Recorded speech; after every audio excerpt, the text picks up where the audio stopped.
Mengapa Timur Tengah begitu kasar dan Nusantara justru malah mencontohnya? Saya mengenal Timur Tengah dari konflik.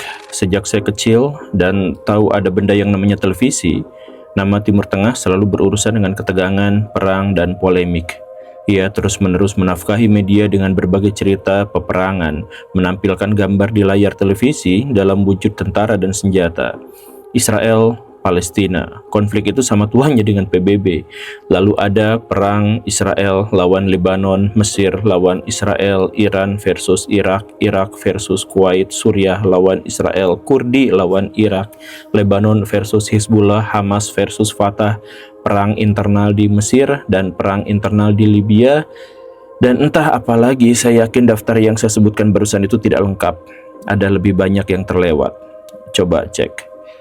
Bukan hanya konflik, negara Timur Tengah juga dikenal dengan negara dengan pemerintahan yang sangat absolut, kadang diktator, bahkan ada yang tiran. Mungkin bentuk pemerintahan ini adalah ekspresi dari ketidakamanan di kawasan itu. Di kawasan itu sudah umum ketika wartawan dibungkam, aktivis dihilangkan, dan oposisi tidak bisa bertahan. Jangankan mengkritik pemerintah, berbisik di gang sempit soal apa yang terjadi di istana pun bisa membuat seseorang tidak bisa melihat keluarganya esok hari. Mencekam dan mengerikan.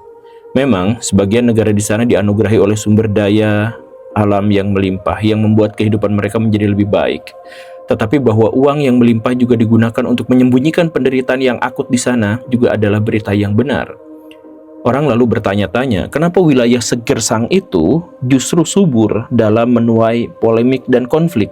Mari kita uraikan beberapa daftarnya. Nomor 1, sebagian besar dari mereka adalah negara-negara bekas jajahan yang belum selesai dengan nasionalisme mereka. Batas wilayah mereka ditentukan oleh penjajah. Pemilahan demografis mereka juga ditentukan oleh penjajah. Termasuk kepemilikan sumber daya alam juga ditentukan oleh penjajah.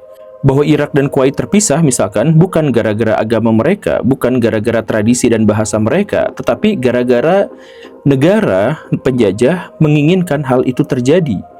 Orang-orang Aljazair dengan orang-orang Libya itu memiliki bahasa yang sama, adat yang sama, agama yang sama, latar sejarah yang sama. Tetapi mereka terpisah menjadi dua negara yang berbeda yang dibatasi oleh garis hayal itu adalah oleh penjajah mereka.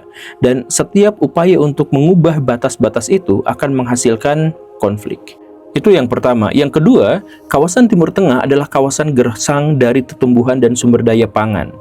Dan ini secara tradisional membentuk orang-orang yang ada di dalamnya terbiasa menyelesaikan sengketa dengan perang dan kerusuhan. Di masa lampau, orang-orang untuk bisa bertahan hidup mereka harus berebut air. Bahkan hanya untuk minum pun mereka harus berperang.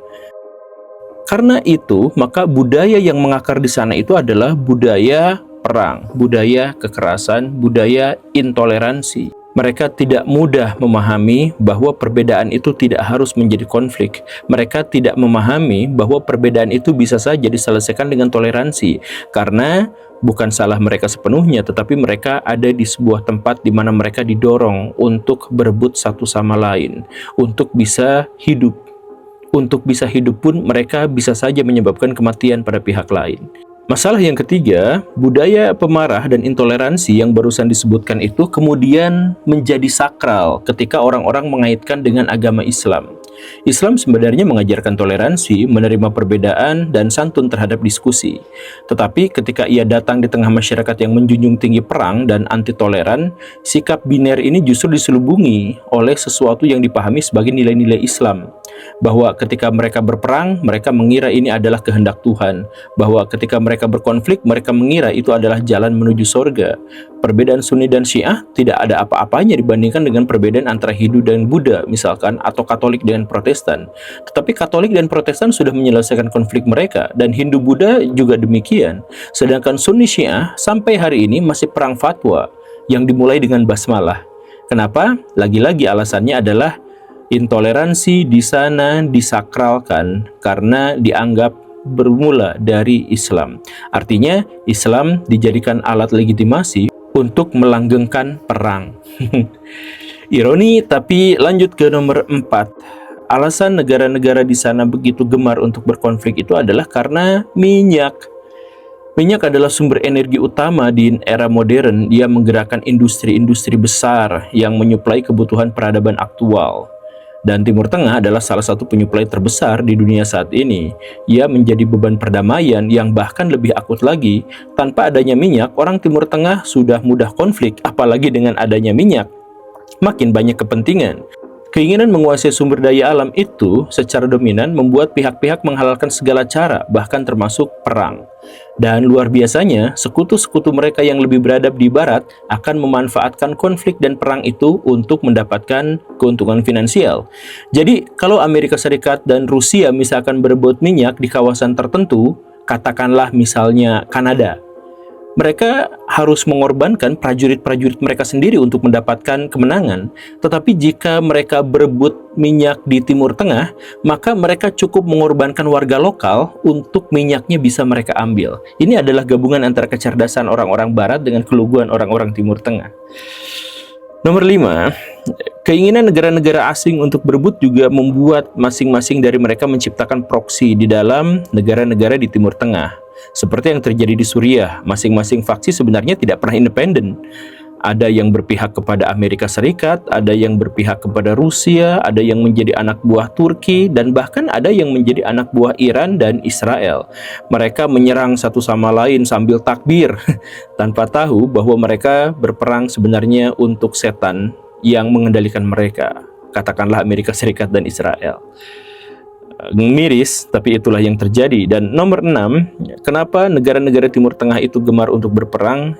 Karena akumulasi dari banyak potensi konflik, pemerintah-pemerintah di sana cenderung otoriter. Sifat pemerintahan ini pada akhirnya memunculkan budaya korupsi yang akut, ketidakpuasan masyarakat yang meluas, dan kelengahan dari para pemimpin mereka. Tiga hal ini lagi-lagi mengerucut pada satu hal yang sama, yaitu apa? Perang. Oposisi akan memperkuat diri, menandai setiap kelemahan dan kelengahan penguasa yang kemudian akan mereka manfaatkan begitu saatnya tiba. Persis seperti kasus Bashar al-Assad. Nomor 7, dan jika oposisi kerap gagal, maka mereka akan menjadi kelompok teroris, kelompok radikal, kelompok yang selalu menganggap bahwa dirinya adalah korban yang disalahkan dan dikalahkan, dianiaya dan diintimidasi. Merekalah yang kemudian merasa bahwa mereka harus melakukan apapun dengan tindakan apapun dan cara apapun untuk mencapai kemenangan. Kelompok inilah yang menjadi ancaman keamanan yang sangat akut di negara-negara Timur Tengah. Karena teroris dan kelompok-kelompok radikal selalu muncul di sini karena pemerintahan yang jahat. Dan pemerintahan yang jahat muncul gara-gara ketidakamanan, dan ketidakamanan muncul gara-gara kepentingan dan tradisi. Kalau sudah begini, ya rungkad. Tapi celakanya adalah bahwa konflik di Timur Tengah tidak bisa diisolasi. Ia menyebar ke mana-mana. Agen-agen Timur Tengah mengatasnamakan agama datang ke berbagai wilayah di dunia, termasuk di Nusantara, menebar budaya intoleransi, kekacauan, dan permusuhan. Kalau misalkan kita mau menyimak, sebenarnya kebalikan dari Timur Tengah, budaya Nusantara itu adalah budaya yang sangat terbuka dan toleran. Kalau di negara Timur Tengah itu, satu bangsa, satu agama, satu bahasa yang sama pecah menjadi 24 negara. Di Indonesia, ratusan bahasa, puluhan bangsa bisa terikat dalam kerukunan dalam satu kesatuan negara yang sama. Luar biasa. Tetapi bukannya orang-orang di sini yang mengekspor budaya toleransi ke Timur Tengah, budaya Timur Tengah lah yang anti toleransi yang datang ke Nusantara dan mencoba untuk merusak, mengajak orang-orang Nusantara yang santun menjadi jahiliyah dalam berkomentar, dalam berbuat, dalam bertindak. Mereka menyerang tradisi lokal, kebiasaan-kebiasaan lokal, bahkan menganggapnya sesat dan musyrik. Sekarang Indonesia mulai pecah belah, beda pengajian bisa saling geruduk, beda keyakinan bisa saling bakar rumah ibadah. Sampai kapan ini bisa dibiarkan? Ya sayangnya melawan mereka juga bentuk lain dari intoleransi. Dan yang lebih parah menjadi kelemahan bagi orang-orang di Nusantara itu adalah mereka cenderung mengalah. Kalau ada konflik, kalau ada apa-apa, ya sudah mereka mengalah. Termasuk juga budaya intoleransi menjadi menguat karena orang-orang yang bertoleran mengalah. Mereka adalah mayoritas tapi diam dan bungkam, membiarkan semua yang terjadi, terjadilah begitu saja. Kita tidak tahu bagaimana wujud Indonesia ke depan.